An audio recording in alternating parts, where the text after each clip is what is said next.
Welcome back to another episode of the Believe in Georgia Tech podcast. We're your co-hosts. That is RJ Schafer. This is Jackson Caudell coming to you on Monday evening, like we promised. But we also have a topic we weren't planning on discussing.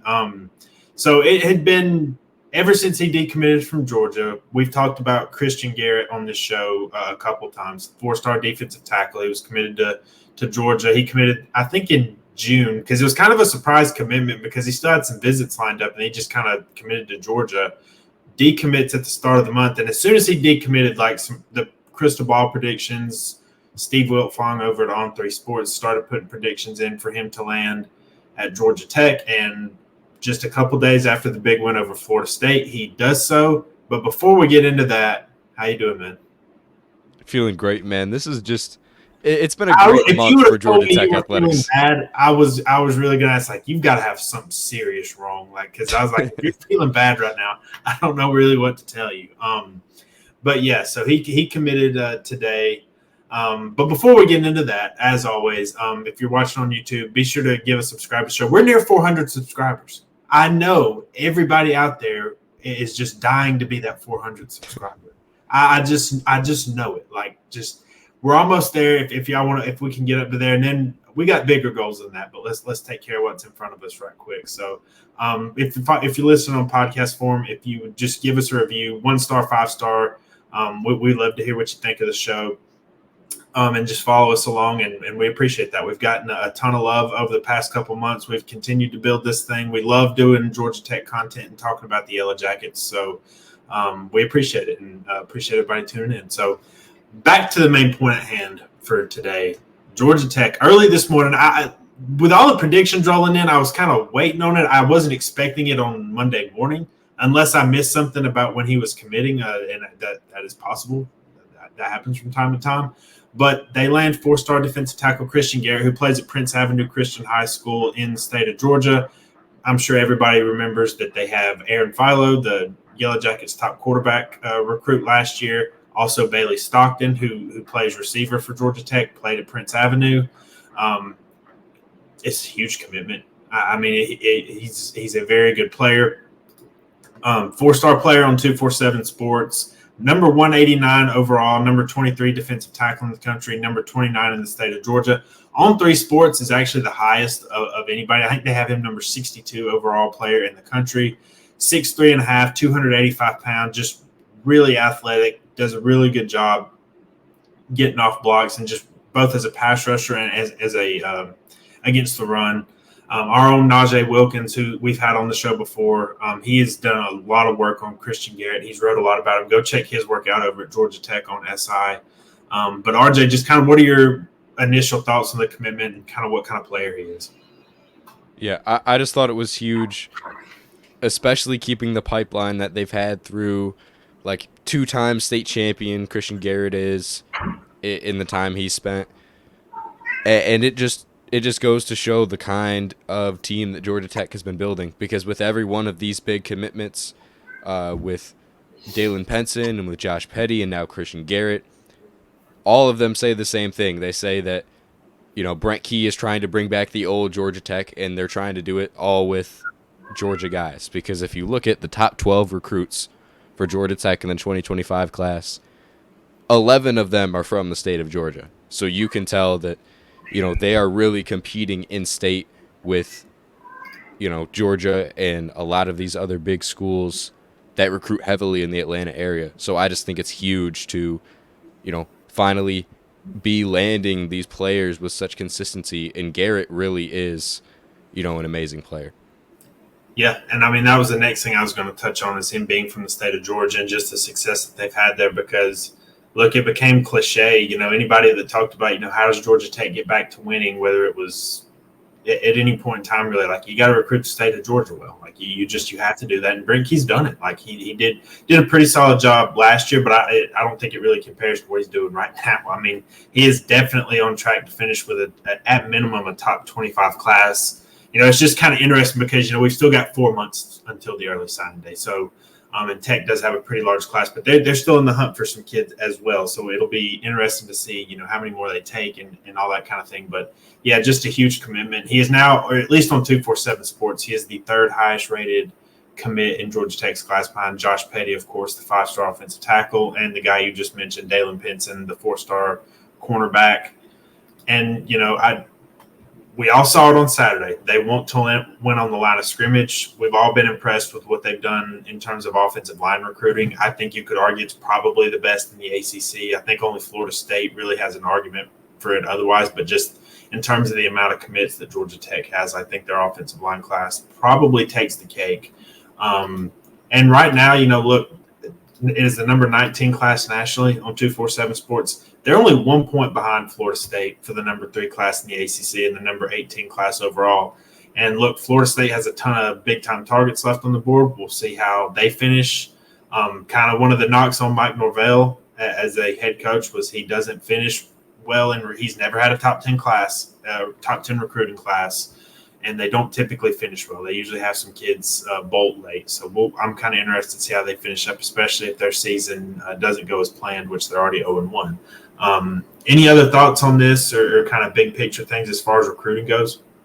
Yeah, I like what you said a lot about how Georgia Tech has recruited on the line because, again, going back to this top 12 players in the class, 6 of them are linemen. Brent Key has the most linemen on the staff out of any school, and me and you have talked about it at length. If you want to build a program, it starts with your big men up front. And I think Brent Key has done an amazing job of having a focus on the defensive line, the offensive line. And we saw it against Florida State. Like, this line is really good defensively and offensively. And it seems like a complete turnaround from 2 years ago. And I think that's only going to get better because you have so many amazing recruits on the offensive and the defensive line. So I'm just excited to see what the Jackets can do in the future. Yeah, and I mean, this was a kid that a lot of big-time programs wanted. Like we said, he was committed to Georgia. He has offers from Clemson. He took a visit to Clemson. He has offers from Alabama, Auburn, Florida, Miami, Ole Miss, Tennessee, USC. He's got a lot of big-time offers, and it sounds like everybody knows that games were won and lost on the line of scrimmage. Like, I can't remember.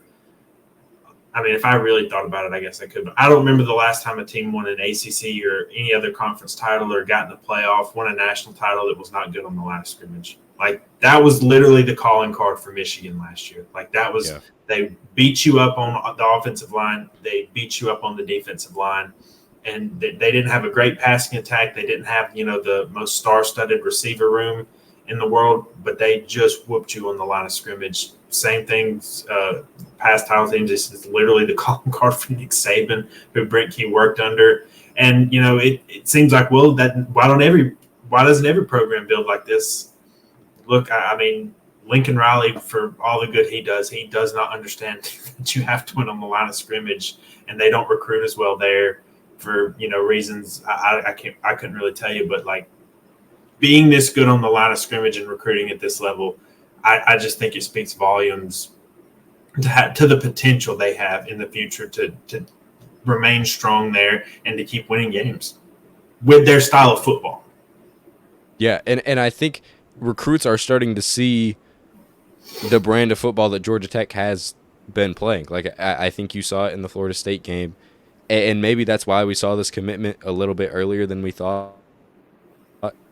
Maybe that's just, reading a little bit into it. But, maybe that is why he committed so early. But I just think the nature of this team in the future is going to be built on the line. And Tyler Santucci has done a great job with defensive lines over his career. If you remember last year at Duke, they had a top 10 upset as well, and it's because of that amazing defensive line at Duke last year. So I don't know if people remember how good that Duke defensive line was last year. It's insane. I mean, Dwayne Carter got drafted, and Nias Peoples is going to start for Virginia Tech, who already had one of the best defensive lines in the ACC. And then R.J. Oben, he's starting for Notre Dame, who has one of the best defenses in the country. Like, they had 3 or 4 NFL dudes up front, and that may not sound like normal Duke, but that showed you what they've been doing over the past few years. And it was that's how you win. That's absolutely how you win. Like, if any, like, it's not just, Mike Elko being a good head coach or Santucci being a good defensive coordinator. Like, they had good dudes on the line of scrimmage on the offensive side too. But we're not going to do a deep dive into Duke football. So anything else on Christian Garrett or recruiting in general? Yeah, I think that's all. Well, one quick note. As you mentioned, Najee Wilkins, friend of the show, uh, also a writer at Georgia Tech on SI. He did an analysis of Christian Garrett earlier today, and I liked what he said. When you look at the player, like, he is incredible in the run. And again, I'm gonna keep mentioning the Florida State game because That's all we have to go off right now. Yeah, and in general, it's the best Georgia Tech sports moment in a long time.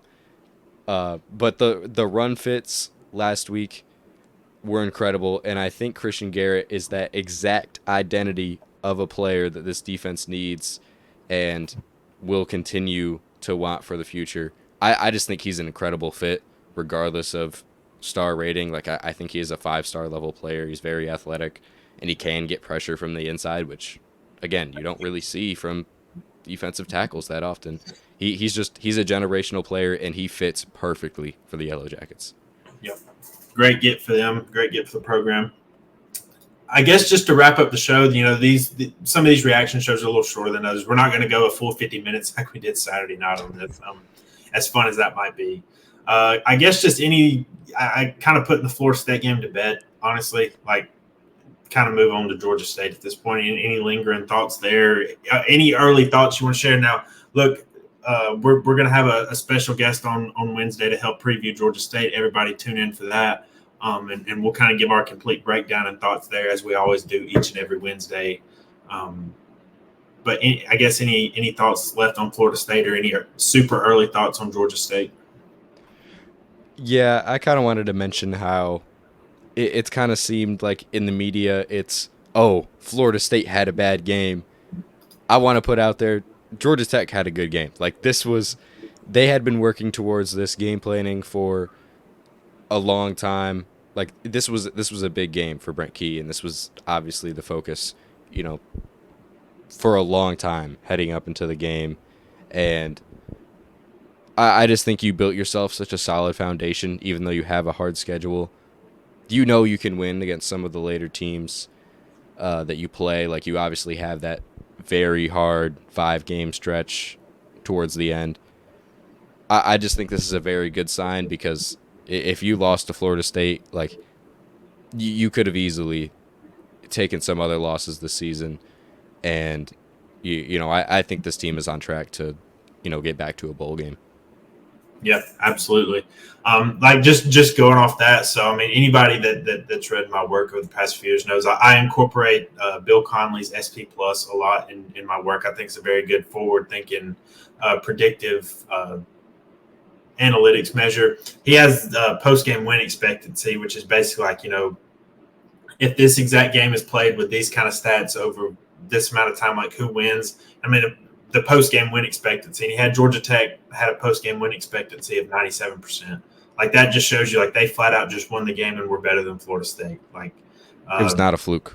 Yeah, there was. We said that on the show. Like, there was nothing fluky about it. So, I just think Georgia Tech was a pretty decent, better team than them. I know that's terrible grammar, but like they were a better team by a pretty decent margin on Saturday.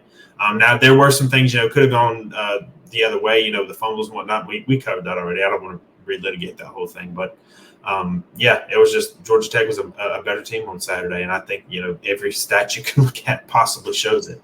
I don't want to share any of my early thoughts on Georgia State just yet. I'm still kind of processing that game and just kind of, taking notes and looking into it. But do you have any thoughts on it? Yeah, no, that's how I feel as well. Okay. We're holding things in. We don't want to ruin. Yeah, we'll save it. We'll save it for Wednesday.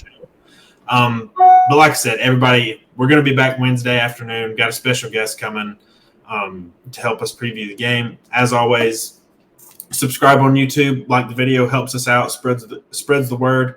If you're listening on podcast form, kind of the same thing. Just give us a review, follow us, do whatever you can. We really appreciate everybody and the feedback we've gotten, and we're looking forward to doing a whole lot more in the coming weeks. Anything else, RJ? That's all I got. All right, everybody. Appreciate you tuning in, and we will see you on Wednesday.